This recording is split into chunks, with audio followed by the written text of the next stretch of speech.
We had another big funny today. As is always the case in tumultuous times, people are desperately trying to make money off of every crater. Everyone wants to buy the dip. Everyone wants to be the one guy smart enough to like win big off of the general downturn of the market. Everyone wants to outperform the market. So with that in mind, every index started the day outperforming previous close by quite a bit. Here's the S&P 500. I wish I could hide the punchline for you, but basically what happened was everyone started the day, everything was in the green. You know, everyone's happy, everyone's buying new pants, whatever. And then the White House reminds everyone that they are actually insane, and we are going to be placing a 104% tariff on Chinese goods tonight. A move that can genuinely only be described as apocalyptic. Will have roughly the same impact, like in a human sense, as if somebody detonated a nuclear weapon in the central Manhattan. You know, just a phenomenal whatever. America is back. Let's go, baby. Anyway, then the market started going down again. And for the S&P 500, NASDAQ, and Dow, we did in fact see a close of, on average, I think 2 to 2.5%. It's the S&P 500 for us. Apple down 5%. Everyone knows Foxconn makes all their phones. Apparently, Apple flew 5 massive planes full of phones in at the last second to avoid the tariffs. So that's cool of them, I guess. I mean, I'd probably do the same thing. What does greater than 100% tariffs even mean? It means greater than 100% tariffs. You just charge 104% of the perceived value of anything that crosses the border. It's not a subtractive equation. It's multiplying. Video I took of the market as it crashed back down. Most ferocious selling I've seen since COVID. This was today? No, this was from the 5th. Don't try to push this old hat shit on me, motherfucker. Your chance to show me that video was 3 days ago. We're in a whole different world now. I should ban you. Wait, why was it in the green? Because, again, the stock market isn't about accurately or sanely reflecting the health of the economy. The stock market is how wealthy people gamble the perceived well-being of the economy. The stock market can do well in spite of the economy doing poorly. That's like the past 20 years or whatever. That's not new. That's not a new thing. It's cumulative ethanol, 104% in total. For now, at least. Look at oil prices. Oh my God, I didn't even see this. Are you kidding me? We're down to 58 a barrel. Holy shit. That's cool, man. That's pretty cool. Does that mean cheaper gas? Yeah, sure. In the sense that, like, the sun expanding and engulfing our world in a ball of fiery plasma would mean saving on heating bills. Yeah, cheaper gas. Dog, you're gonna die. Take your goddamn cheaper gasoline ass back to the Carter administration where that shit mattered. You're gonna die. It's 2025. It's over. 5-year compared to COVID. Well, COVID, it dropped massively. Sorry, this is in Polish because the person who linked it to me. COVID had dropped massively because there was literally like a stop to shipping. So you can see right here, right at the beginning, where it dropped essentially to, yeah, $22 here. In some places, it was like zero effectively. Dude, look at the drop, though. Look at this plummet, man. That is not good. The reason why it's getting cheaper is because demand is going down. And the reason demand is going down is because people are anticipating essentially the end of the world. There's a big difference between gas prices going down because people are deliberately pushing the value down and gas prices going down because of demand side drop. You know? Big difference. Vosh won't say because he's not a money guy, but invest in international stocks, not US. Rakewell, have you looked at what the... Have you looked at the global market lately? Let me go to 1 week performance for the world. My guy, the American market is the world market. Oh my God, it's all Chinese. It won't be for long. I don't know why you would assume that. The 2008 financial crisis affected the entire planet, but it was American banks that did it. It was an American companies gambling on subprime mortgage loans. The entire planet suffered for it. It's a very interconnected weave. It's a very complicated weave. Could you move the camera for a sec? What, you want to look at Australia? Notice, by the way, how with like the key to this map, the darkest red pops up at -6% on the 1 week performance. So like we're extent to which these companies are plummeting exceeds by multiple factors the greatest keying in this map. It's the brightest red they've got. Why not move your camera to the top left so as not to hide useful keys in the bottom right? That's a really good point. You know, I'll consider your suggestion. I just realized there's a way that I can save on one space in chat and leave it like reserved for things I want to see.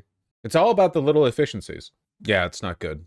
I'm sorry, I'm really sorry, guys. I'm trying to think of a way to put this, of representing this information. It's genuinely really bad. Keep in mind that this largely red, like mostly downturn market was after the market opened positive and only began to decline. Look, the S&P 500 opened like 2% higher than close the previous day, and the tariffs don't come into effect until tonight, and it's a 104% tariff. Like, so if you don't know, like, a 104% tariff on China effectively just kills U.S.-Chinese trade.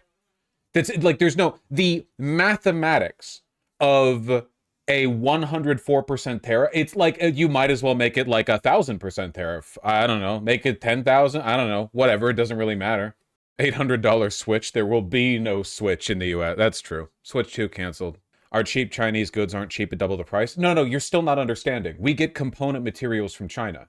And also, things don't bypass the tariff barrier like only once. They trade between different countries. Stuff gets made in America, then shipped out, then comes back here once more. Other stuff in China gets priced up because everything in the economy is more expensive. So companies that normally can sell a widget at $2 have to sell it at $3 before the tariff to account for the losses they're experiencing from the economic decline caused by the tariff. It's not just a doubling of cost of stuff from China. That would be like the best case scenario. That would be the good timeline. If this only meant stuff from China only costs 104% more, that would be unbelievable, but still survivable. We're talking about like an exponential increase on every stage of the economic ladder.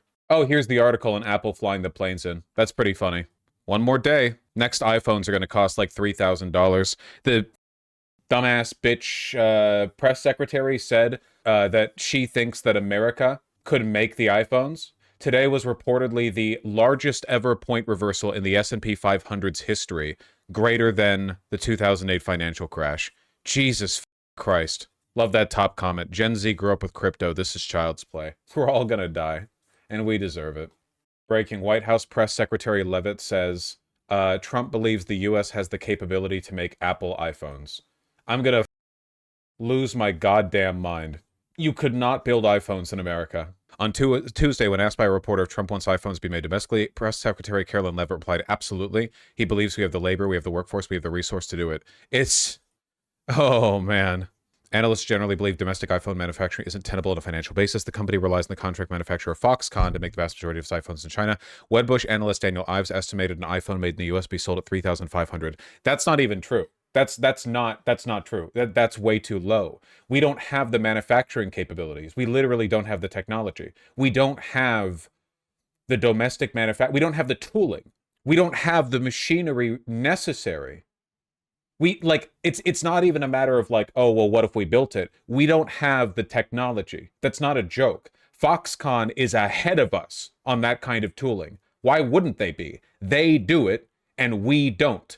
Why wouldn't they be ahead of it? Why would we be ahead on it? We don't do it. Why would we be ahead on technology that we don't do?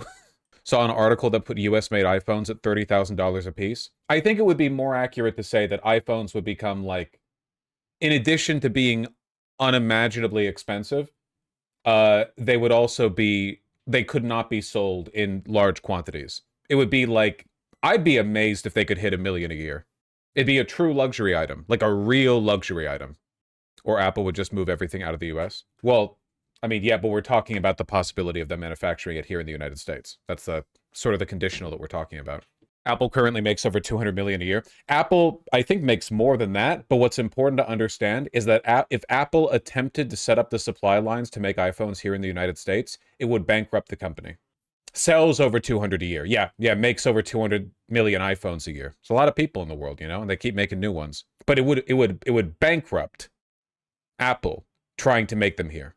What are we going to do when our current iPhones break in like a year since none of us can fix any of them? There is a very real possibility that our children and grandchildren grow up in the shadows of ruins that they can't understand. Like, we might have technologically peaked. And I don't mean that in like a there's no more stuff to build or people aren't making cool stuff or whatever. I mean like it takes a lot of civilizational wealth to do certain things, and we're kind of throwing it away. Like there will be people who like grew up with iPhones and then as adults have to use cheap clamshells because it just becomes increasingly difficult to buy and maintain due to decreasing consumer standards, lack of right to repair, you know, lack of like ongoing software support. So like older phones get bricked out because Apple sends them the buy a new iPhone from us bug or whatever. Yeah, we're gonna be talking into tin cans connected by string. We're gonna be like Italian peasants growing up in the shadows of Roman ruins in like the 1700s or whatever. We have no idea. We can't even imagine. Trump degrowth king. Do you hear that Trump is saying that he can't wait to power AI with coal? Like for a while the talking point was bringing nuclear back online, but I guess now we're just it's so over, man. Jesus Christ, we're all going to die. Yeah, pretty much. Why didn't Biden think of this? Because he's an idiot and sleepy. Trump order looks to tap coal and Quest to power data centers. It's so over, man. All of the jokes we made about like the cyberpunk dystopias or whatever, we're bringing it back. We're making all that shit feel real again. We will have planet destroying data centers fueled by coal plants. There are nice smartphones for $100 to $300, so even with a 104% tariff, they're affordable and can do all you need. I don't think you're understanding the assignment, Beerwish. I don't think you understand like the set of conditionals we're talking about. We're talking about manufacturing iPhones in the United States, which is totally unworkable.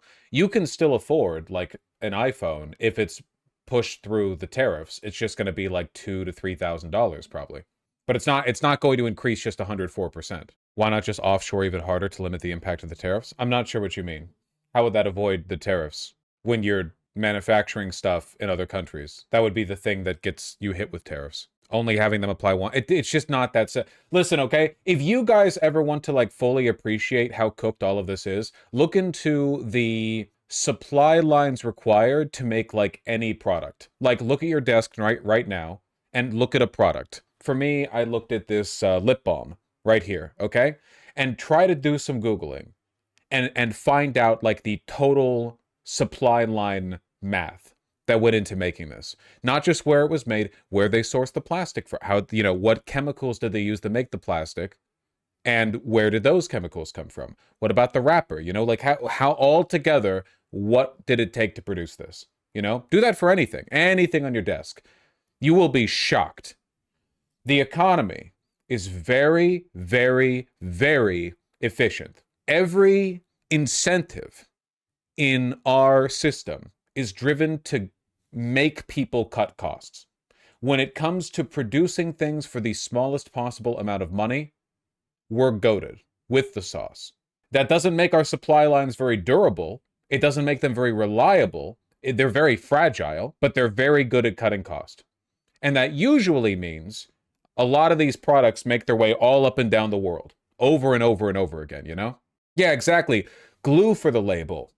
The paper label itself. What machines made the label? How were those machines made? How are those machines tooled? Where were those machines made? It's complicated. Never even think about that stuff? Nobody does. But people are about to have to. Not consumers, mind you. They'll just see the higher price tag. Oh, God, yeah, I didn't even mention the other thing the Trump administration is threatening to do to end the world. On April 17th, the U.S. Trade Representative's Office is expected to impose fees of up to $1.5 million per port call for ships made in China, and for $500,000 to $1 million if the ocean carrier owns a single ship made in China or even has one on order from a Chinese shipyard. So this would essentially mean anytime any ship from anywhere wants to dock in the United States port, they would have to front an enormous amount of money. Why would we do this? Well, to end the world, of course. Obviously, like clearly the goal here is just to end the world. So I guess, you know, like you already fired 1,000 nukes. Why not fire 1,000 more? Do you think corruption will become a problem in American ports? I think your question undersells the severity of the problem. I hope corruption becomes a problem in American ports because it's the only way the dockmasters will be able to survive when we all live in like a Fallout-esque post-radiation wasteland? Like, I hope so. We need like Huey Long corruption economy more so than ever before, because grift is the only way people are going to be able to not starve to death. How does that conflict with the Jones Act? Laws aren't real. China only makes 62% of the world's ocean liners. I'm sure it's no big deal. In the current order book, 62% of all the vessels currently being built. Good lord. Must be nice to be in a country that still builds things. We're doing 17th century Japanese isolationism. Yeah, anyone see Blue Eye Samurai? We're gonna get our own version of that. We're basic. Maybe Trump just really liked that anime, and we're recreating it here. We're going to have like a 6'8" Irish arms smuggler living off like Catalina Island or something. You said you didn't want to build things? Actually, new ocean liners are exactly the kind of thing that I think America could have a robust domestic industry for. I have no idea why we talk about stuff like, what if we built more terrible American cars that are objectively worse than their Chinese counterparts? Or, you know, what if we made t-shirts here or something? Oh, I don't really get it. Seems kind of inefficient, but I think you could make a legitimate national security argument, and like there's genuinely money to be made and good value in shipbuilding, which involves a lot of like pretty high skill career, right? You have like welders, for example, that's always in demand. You know, you have a lot of construction, because it's not just factory work, it's construction work, and every country has construction workers. I think there's some value there. Steel mills will be needed. I mean, we have some. But also we could buy Canadian steel. We could buy steel from our like longtime ally, Canada, who's never done anything to anger us and would never, ever, ever turn against us for no reason. You know, we kind of had like a good deal going there, I think, a little bit. They set the White House on fire that one time. That's true. That was pretty f***ed up of them. We deserved it. Yeah, probably. I don't really know much about the details of that. Couldn't China just cut us off? I mean, like, with a lot of suffering. China's suffering immensely from this, you know? Don't forget what the world is looking like as a consequence. Baba is down 25%, man. Alibaba. They're hurting too. It is worth noting, though, that, like, in general, China has much more of a real economy than we do, like, relative to the size of their stock market. Like, notice how the UK's stock market here is pretty massive, even though the country of the UK doesn't have that high of a GDP. That's because London is one of the financial centers of the world, right? But it's not actually representative of the amount of money circulating in the country, right? The United Kingdom does not have a proportional amount of money here, you know? Like, look at Germany's index. Germany's index is way the hell smaller than the UK's, even though Germany is more economically productive. Does that make sense? In America, we have a colossal stock market and a pretty big, like, actual economy. China has a relatively small stock market and a monstrous real economy. In terms of the amount of actual, like, goods and services produced over there, they're lapping us many times over. In part because they're actually, like, still developing, and in part because they're a larger country, and also in part because they're just not as financially inclined as we are. So less speculative economies will weather this better. Maybe. It's complicated because there is a relationship between the health of the speculative economy and not. You should learn the real academic term for the real economy. No, thank you. I don't want to be a nerd. New polling on the tariffs is looking really bad for Trump. Yeah, but does it, like, even matter? It's kind of too late. In the wake of new tariffs, Trump's overall and economic approval ratings sink. Net approval is still 44%. Dude, we deserve hellfire. We can't keep doing this, man. We can't keep doing this. We can't keep doing this, man. This is what Americans deserve. Dude, like, to put it in perspective, the Chinese Communist Party runs, like, on a pretty narrow tightrope, understanding that the only reason the people tolerate them is because they have consistently delivered economic improvement for the vast majority of Chinese people. To a degree that it's largely considered a miracle, the Chinese economic miracle, right? Like, they understand what the expectations are. If Xi Jinping engaged in levels of performative incompetence, even a fraction as great as what Trump has done, he would have like 4% approval rating, and every Chinese police station would be on fire right now. Like the amount of blowback would be biblical. But over here in America, it does whatever. It's just 50-50, man. Like, it's either the people support you or the people don't support you, you know? I hear the rain through your mic. Wow, I hear it through my ears. MAGA Republicans 94% support. Non-MAGA Republicans, 70% support. This is insane. Even people who don't identify as members of the MAGA cult still overwhelmingly support him. We are a suicidal country. Is it because prices haven't changed yet? Yeah, maybe that'll have an effect. I don't know. They probably ask Kara M whether or not they consider themselves a MAGA Republican. Also, it says right here, MAGA Republicans are Republicans who identify as a supporter of the MAGA movement on a separate question, while non-MAGA Republicans are Republicans who do not consider themselves supporters or are not sure. We'll see if the price change does, like, anything. Nearly 2 in 3 are now uneasy about their personal financial situations, up notably from mid-March. Whatever, man. Let it crumble. We deserve this.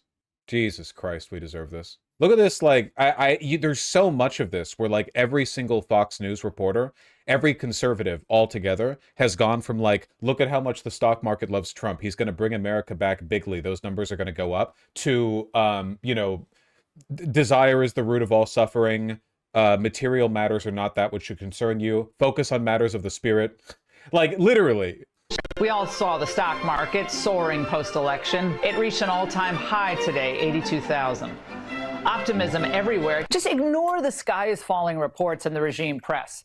Tune out the breathless reporting about market gyrations. I'm excited about the economy. Look at the stock market. Our rocket ship is getting ready to take off in our economy with President Trump. We were probably overbloated with the stock market here for a while. We went up. The stock market was actually too high, to be honest. It was, like, unhealthy how big the numbers were. So thank God for Trump for bringing it back down. Quite a bit. You guys want to start with good news? The market's up 25% since you won. You tweeted this out that nobody in the media brings it up, so I said, you know what, I'm going to bring it up tonight. Forget the stock market for a second here, and I have said on this program for years, it's never been my indicator in terms of the health of the economy. The market always knows. So the market already started to kind of have this sort of rally, this sort of Trump rally. It's an energy, it's an electricity. We have to be very, very careful about all of this and the notion that we have to react as Americans based on the market being down. So what? I think that Don't Look Up was too subtle. I think that was my main criticism leaving the movie theater. I saw Don't Look Up and I was thinking, I get it, but, like, I feel like they buried the lead a little bit. The stock market is the only sign of life, and it's only going up because everyone thinks Trump is going to win the election. You can't really watch the stock market. Oh, man. MAGA Buddhism. Vosh, I genuinely don't think the economy collapsing will convince these people at all. German citizens still believed in the JQ after Nazi Germany destroyed everything. I know that. You learned that from me. Yeah, I don't know.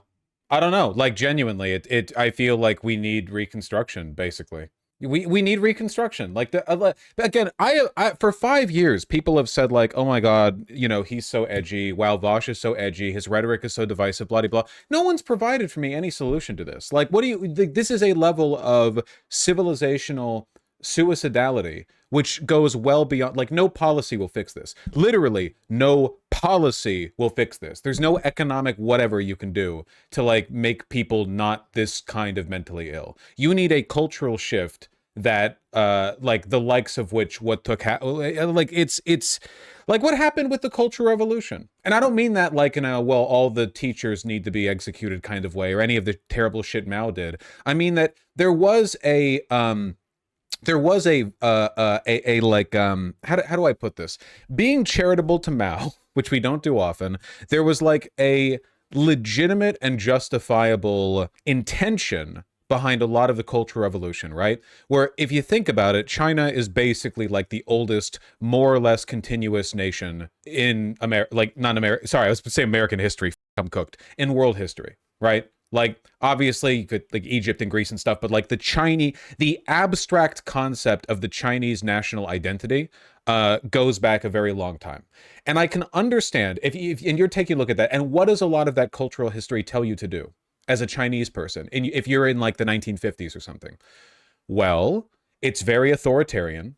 It's very culturally conformist. Of course it is. It goes back thousands of years. It's very traditionalist, you know? It's like a very much like maintain the pillars of society, keep things the way they are, very like structured. How do you undo stuff like that? How do you like correct for it? And I think the idea with Mao, And it didn't work. And by the way, the Chinese Communist Party has completely disavowed this. Like, they are going back to harkening back to the glory days of, you know, like ancient Chinese imperial chauvinism, essentially. But the idea was the only way to move on from that much cultural baggage is you gotta essentially do cultural shock therapy. You have to do a cultural version of what we did with, you know, the economy of post-Soviet states, and it worked about as well, I guess. You need to go like, no. All of these like icons of the old world, all of this history, all of these statues, all of this, all of that, all of it, it's gone. You can't even mention that shit, okay? Everything is new. The colors are going to be different. We're going to sing different songs. The dances will be different. If I catch you doing some 18th century ass dynasty jig, you're going in jail if you're lucky, you know? You start everything from the ground up. Again, keep in mind, this didn't work. Yeah, you know that little tidbit that I learned from a Mandalore gaming video where there was a book that he read talking about some of the more wacky things from the Cultural Revolution. Because red was the color of communism, they wanted to make red like the color of progress and moving forward. So in a bunch of Chinese cities, they changed the stoplights so that red meant go and green meant stop. Because they were like, you know, well, red, that's progress. Red, communism, China, future. Red means go. They had to change that back. A lot of people got in car accidents. That was a little much. that was a little wacky. But I think there is like a sympathetic, there is like some sense to the underlying sentiment, though the way it was implemented was completely ruinous. You know, you have to you need to approach culture with a radical and revolutionary mindset to the point that you're capable of undoing this kind of mental damage. Basically, I think you just need to give people something new to think about. Like, right now, the only thing the average, like, MAGA-ite has to think about is how black men are having sex with the white woman who would be their girlfriend in a better world. And, I don't know, the fact that they feel unhappy, that's all everyone's focusing on, right? Like, they personally feel unfulfilled, and all of this is like some weird miasmic, like, psychosexual resentment being projected onto everything, where like tariffs are because women in Australia are doing a dance on TikTok, and like the reason immigration needs to be stopped is because they're having sex with your women, and like it's gay to eat pussy because it shows subservience to women.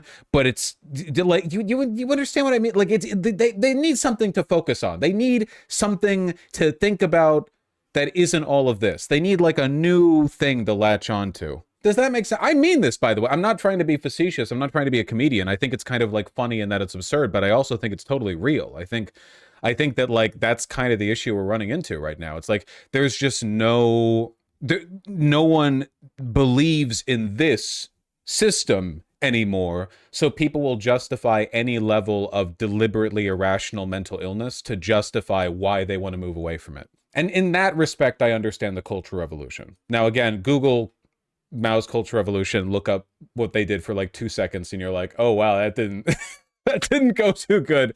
But I don't know if there are many like good comparisons out there. There aren't very many good examples of a successful Cultural Revolution.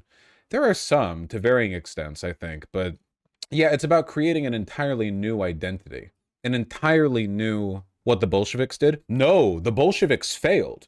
In fact, all throughout the Soviet Union, the only places that were actually bastions of the new Soviet man and woman social model were the big cities. They kind of abandoned and this was a consequence of the Bolsheviks' fixation on like urban industrialism, as opposed to Mao's like broader interest in pastoralism and like rural unification. The idea of like in the Soviet Union, you have like men and women both wearing like neutral gray uniforms, and then they're both like equal in society and in industry or whatever. That was kind of the case in some places at some levels of society, but in the rural parts of Russia, which is like most of Russia, nothing changed, really. Seriously, you can look. There's like while Moscow and Stalingrad and so on, like they raced forward. in technological and cultural progress.